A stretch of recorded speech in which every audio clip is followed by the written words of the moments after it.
जय माता दी भक्तों, आप सभी को सादर प्रणाम। धर्म कर्म जीवन में आप सभी का स्वागत है। आज हम बात करेंगे शाकंभरी पूर्णिमा के बारे में, इसके व्रत व तिथि के बारे में, पूजन विधि के बारे में, साथ ही हम शाकंभरी माता की कथा सुनेंगे। तो चलिए आगे बढ़े। उससे पहले अगर अभी तक आपने चैनल को सब्सक्राइब नहीं किया है तो चैनल को सब्सक्राइब जरूर कीजिएगा और नोटिफिकेशन बेल को भी जरूर दबाइएगा। तो चलिए शुरू करते हैं शाकंभरी पूर्णिमा के बारे में। पौष माह की पूर्णिमा को शाकंभरी पूर्णिमा भी कहा जाता है। हिंदू पंचांग के अनुसार इसकी शुरुआत पौष माह की अष्टमी तिथि से ही हो जाती है तथा पूर्णिमा तिथि के दिन समाप्त होती है। शाकंभरी देवी को माता पार्वती का ही एक अवतार माना जाता है। शाकंभरी यानी शाक का अर्थ है सब्जियां, यानी शाकंभरी का अर्थ हुआ जो सब्जियां उगाती है। ऐसा कहा जाता है कि 100 साल तक चलने वाले अकाल को नष्ट करने के लिए परम शक्ति ने शताक्षी शाकंभरी के रूप में अवतार लिया और भूखों को भोजन दिया था। अब हम बात कर लेते हैं शाकंभरी पूर्णिमा की तिथि के बारे में। शाकंभरी पूर्णिमा की तिथि है 25 जनवरी 2024 गुरुवार को। यह तिथि 24 जनवरी 2024 को रात्रि 9:49 से शुरू होकर 25 जनवरी 2024 को रात के 11:23 पर समाप्त होगी। अब हम बात कर लेते हैं पूजन विधि के बारे में। शाकंभरी माँ की पूजा अष्टमी तिथि से ही शुरू हो जाती है, इसलिए अष्टमी तिथि को सुबह जल्दी उठकर स्नान करें, मंदिर की सफाई करें और माता की चौकी जरूर लगाएं। उसके बाद दिए जलाकर माता की पूजा करें। माता को फूल, मिठाइयाँ, ताजे फल और सब्जियों का भोग लगाएं और गंगा जल का छिड़काव भी करें। माता को श्रृंगार का सामान भी अर्पित करें। पूजा के पश्चात आरती जरूर पढ़ें। दुर्गा चालीसा जैसे ग्रंथों का पाठ भी करें। माता शाकंभरी की कथा भी सुने।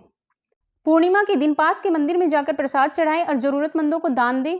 इस दिन फल, फूल और हरी सब्जियों को दान करने का सबसे ज्यादा महत्व है। यह तो थी शाकंभरी पूर्णिमा की तिथि और पूजन विधि के बारे में। अब हम बात कर लेते हैं शाकंभरी माता की कथा के बारे में। देवी भागवत पुराण के अनुसार पार्वती जी ने शिव जी को पाने के लिए कठोर तपस्या की थी। उन्होंने अन्न जल त्याग दिया था तथा जीवित रहने के लिए केवल शाक सब्जियां ही खाई थी, इसलिए उनका नाम शाकंभरी रखा गया। इसके अतिरिक्त एक अन्य कथा भी प्रचलित है। इस कथा के अनुसार प्राचीन समय में दुर्गमासुर नाम का एक राक्षस था जो बहुत ही क्रूर व निर्दयी था। वह राक्षस हिरण्याक्ष असुर का वंशज था। एक बार उसने सभी देवताओं और ऋषियों से चारों वेदों की पुस्तकें प्राप्त करने की सोची और साथ ही यह भी कि उसे अग्नि यज्ञों से अपना योग्य हिस्सा प्राप्त करना चाहिए। इसके लिए उसने ब्रह्मा जी का ध्यान किया और हजारों वर्षों तक कठोर तपस्या की और ब्रह्मा जी को प्रसन्न कर लिया। ब्रह्मा जी ने प्रसन्न होकर दुर्गमासुर को दर्शन दिया और उसे मनचाहा वरदान मांगने का वचन दिया। यह सुनकर दुर्गमासुर ने ब्रह्मा जी से वेदों की चारों पुस्तकें देने के लिए कहा। चारों वेदों के रचयिता ब्रह्मा जी ने उसे ये वरदान देकर अपने लोक को प्रस्थान कर गए। चारों वेद दुर्गमासुर को दिए जाने के कारण ऋषिगण वेदों से संबंधित सभी ज्ञान भूल गए, जिससे स्नान, गोधूली, दैनिक अनुष्ठान, विश्वास, यज्ञ, जप व अन्य संस्कार और प्रदर्शन सभी विलुप्त हो गए, क्योंकि वेद सांसारिक ज्ञान की पुस्तकें थी और उनके चले जाने से संत और ऋषिगण ये सब भूल गए थे। धरती पर चारों ओर संकट उत्पन्न हो गया। ऋषियों को आश्चर्य होने लगा कि वह वेदों को कैसे भूल गए। इस प्रकार पृथ्वी पर बड़ी विपत्तियां आने लगी। यज्ञादि कार्यों से देवताओं को मिलने वाली शक्ति अब उन्हें नहीं मिल पा रही थी, जिससे देवता धीरे धीरे कमजोर हो गए। दूसरी तरफ दुर्गमासुर शक्तिशाली हो गया और उसने स्वर्ग पर आक्रमण कर दिया। देवताओं की शक्ति कम होने से देवतागण दानवों से लड़ने में सक्षम नहीं थे, इसलिए वे विभिन्न दिशाओं में भागने लगे। इसके बाद सभी देवताओं ने सुमेरु पर्वत की गुफाओं और पर्वतों में शरण ली और सर्वशक्तिशाली व महान देवी पार्वती जी का ध्यान करने लगे। धरती शुष्क होकर पूरी तरह से सूख गई और कहीं पर भी एक बूंद पानी नहीं बचा था। कुएं, तालाब, नदियां सब सूख गए थे। बारिश भी नहीं हुई और यह स्थिति अगले 100 वर्षों तक बनी रही। अनगिनत मनुष्य, पशु, पक्षी मृत्यु को प्राप्त होने लगे। तो संतों ने इन विपदाओं से बचने के लिए सर्वोच्च देवी की पूजा करने की सोची और वे हिमालय की ओर चले गए। उन्होंने पूरे मन से अन्न जल ग्रहण किए बिना ही तपस्या की और देवी की पूजा कर उनका ध्यान लगाया।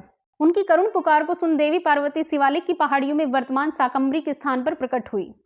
पृथ्वी की भयानक स्थिति को देखकर उन्होंने अपने शरीर के अंदर सैकड़ों नेत्रों का निर्माण किया और चारों ओर देखने लगी। इन सैकड़ों यानी 100 नेत्रों के कारण ही देवी को शताक्षी कहा गया है। उनका रंग गहरा नीला, नीले कमल की तरह सौंदर्य से परिपूर्ण, हजारों सूर्यों की तरह चमकदार था और उनका हृदय दया के सागर की तरह था। ब्रह्मांड की पालनहार माता ने अपना रूप दिखाया और उनकी आंखों से पानी बहने लगा। लगातार 9 रातों तक उनकी आंखों से बारिश की तरह पानी बहता रहा और इससे नदियां बहने लगी। तब ऋषियों ने देवताओं के साथ मिलकर देवी की स्तुति की। फिर देवी ने स्वयं को एक अद्भुत रूप में बदल दिया। उनके 8 हाथों में अनाज, सब्जियां, साग, फल और अन्य जड़ी बूटियां थी। उन्होंने सुंदर वस्त्र धारण किए और देवी के इस नए रूप को शाकंभरी के रूप में जाना जाता है। देवताओं और संतों के विलाप को सुनकर शाकंभरी देवी ने उन्हें खाने के लिए सब्जियां और स्वादिष्ट फल दिए और जानवरों को पर्याप्त मात्रा में घास आदि दी जब तक कि नई फसलें नहीं उगी। उसी दिन से देवी का वह रूप शाकंभरी के नाम से पूजा जाने लगा। तो यह थी शाकंभरी माता की कथा। शाकंभरी पूर्णिमा की तिथि, व्रत व पूजन विधि के बारे में जानकारी। आपको जानकारी कैसी लगी जरूर बताइएगा, और अगर जानकारी अच्छी लगी है तो वीडियो को लाइक कीजिए, शेयर कीजिए और चैनल को सब्सक्राइब करना ना भूलिएगा। धन्यवाद।